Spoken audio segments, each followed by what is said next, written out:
আজকে আমাদের আলোচনার বিষয় নৈবেদ্য কাব্যের ৭২ সংখ্যক কবিতা প্রার্থনার সার অংশ।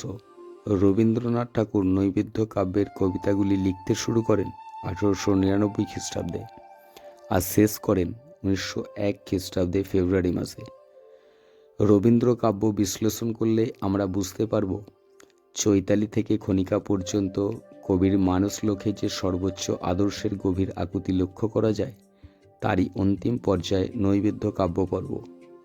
প্রাচীন ভারতের সরল শান্তিময় জীবনধারার মধ্যেই যে কবি জীবনের সর্বোত্তম আদর্শকে খুঁজে পেতে চেয়েছেন তারই সাক্ষ্য বহন করে নৈবেদ্য কাব্যের অন্যান্য কবিতার মতোই ৭২ নম্বর কবিতা প্রার্থনা। কবির অন্তরাত্মার অনুভবের ফসল আলোচ্য কবিতাটি। ভারতের প্রাচীন সহজ সরল সত্তাকে কবি বর্তমানে কোথাও খুঁজে পাচ্ছেন না। সর্বগ্রাসী অধঃপতন যেন ভারতবাসীকে গ্রাস করেছে।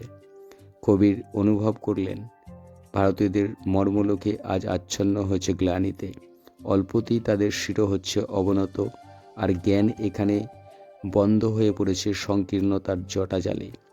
কবি চান ভারতীয়রা চিত্তকে ভয়শূন্য করে উন্নত শিরে মুক্ত জ্ঞানের অধিকারী হোক। গৃহের সীমাবদ্ধ গণ্ডিকে অতিক্রমণ করে মুক্ত পৃথিবীতে এগিয়ে যেতে হবে দেশবাসীকে।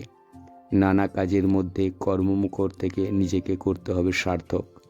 সংকীর্ণ আচারের মলিনতাকে দূর করতে হবে, আর ভারতীয়দের জাগ্রত হতে হবে আপন পৌরসত্বে। ঈশ্বর বিশ্বাসী কবির মতে সকল কর্ম, চিন্তা ও আনন্দের নেতা হলেন পরমেশ্বর। তিনিই নানা ঘাত প্রতিঘাতের মধ্য দিয়ে ভারতীয়দের প্রাচীন গৌরবে প্রতিষ্ঠিত করবেন, অর্থাৎ নানা আঘাতের মধ্য দিয়ে ভারতীয়দের মানসিক অচলাবস্থায় দূরীভূত হবে এবং তার পূর্ণ গৌরবময় পরিবেশ সৃষ্টি করতে সক্ষম হবে।